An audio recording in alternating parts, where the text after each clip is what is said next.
వచ్చేటువంటి అవకాశం అయితే ఉంది. ఓకే. ఇకపోతే నందిగం సురేష్ ఇష్యూ మళ్ళీ ఇంకొక మలుపు ఏమన్నా తీసుకుంటుందో అనిపిస్తుంది. ఆయన మీద పీటీ వారెంట్ జారీ అయింది. హత్యకి ఒక మహిళా హత్య కేసులో 2020లో ఉన్న ఒక ఇష్యూని ఇప్పుడు మళ్ళీ దాని మీద పీటీ వారెంట్ జారీ అయింది. ఏంటి నందిగం సురేష్ చుట్టూ అన్ని చుట్టుకుపోతున్నాయా? ఆయన చిక్కుకుపోతున్నారా కేసుల్లో? మరియమ్మ అనేటువంటి ఒక మహిళ, ఆవిడ హత్య జరిగింది. అయితే చేసిన వాళ్ళు నందిగం సురేష్ అనుచరులు అనేది అప్పుడు బయటకు వచ్చినటువంటి సమాచారం. అప్పుడు వైసీపీ అధికారంలో ఉంది. అయితే ఆమె కుమారుడు ఈ హత్య వెనకాల బ్రెయిన్ బిహైండ్ అంటారు, అంటే కుట్రదారుడు.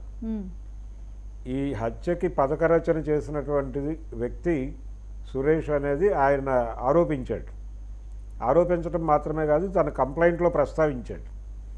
ప్రస్తావించినప్పటికీ పోలీసులు దాన్ని సీరియస్గా పట్టించుకోలేదు. పట్టించుకోకపోవడానికి కారణం అధికార పార్టీ, అప్పటి అధికార పార్టీతో ఉన్న వ్యక్తి, పైగా ముఖ్యమంత్రికి సన్నిహితంగా ఉన్నటువంటి వ్యక్తి. అందుకని అతని పేరు తప్పించి మిగిలిన వాళ్ళ మీద కేసు ఫైల్ చేస్తారు, అయిపోయింది. ఇప్పుడు ఆ కేసుని తవ్వి తీసి ఆ కేసులో ఇతన్ని, అంటే ఇప్పటికే ఒక కేసు ఉంది ఇతని మీద, తెలుగుదేశం పార్టీ కార్యాలయం మీద దాడి, ఇలాంటి కేసులు దాదాపు ఒక 2-3 ఆల్రెడీ ఫైల్ అయి ఉన్నాయి. ఇప్పుడు కొత్తగా ఈ కేసు కూడా పెట్టేస్తే డెఫినెట్గా అతను కొంతకాలం లోపలే ఉండేటువంటి పరిస్థితి ఉంటుంది. ఇలా ప్రతి ఒక్కళ్ళని కార్నర్ చేసి, అంటే రెడ్ బుక్ రాజ్యాంగం అమలవుతోందా అనే మాట వాళ్ళు తరచూ మాట్లాడుతున్నారు వైసీపీ నుంచి. తెలుగుదేశం పార్టీ అంటే ప్రభుత్వం మీద, ఇప్పుడు కూటమి ప్రభుత్వం మీద ప్రజల్లో స్ప్రెడ్ చేయబోతున్నటువంటి సమాచారం ఏంటంటే, వీళ్ళు వైసీపీ నుంచి వీళ్ళు అరెస్టుల మీద చూపిస్తున్నటువంటి ఇంట్రెస్ట్ పాలన మీద, ప్రజల మీద చూపించడం లేదు అనేది ప్రజల్లోకి తీసుకెళ్లేటువంటి ప్రయత్నం చేస్తున్నారు.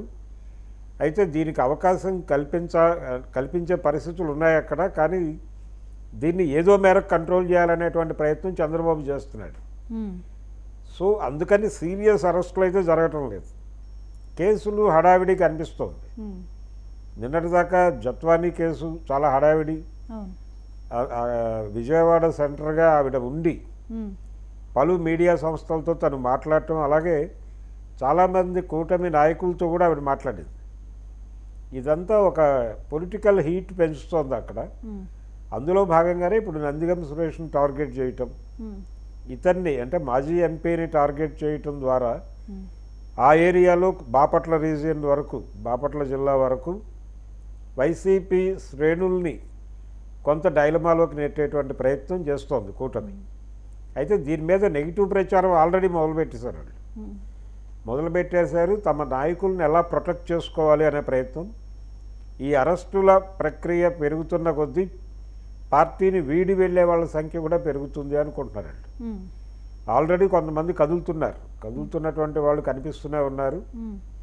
ఇది సీరియస్ అరెస్టు జరిగి ఆయన మీద ఈ కేసు, ఈ మరియమ్మ హత్య కేసులో దాదాపు బ్రెయిన్ బిహైండ్ అంటే అక్యూజ్డ్ నెంబర్ 1గానే పరిగణించాల్సి ఉంటుంది.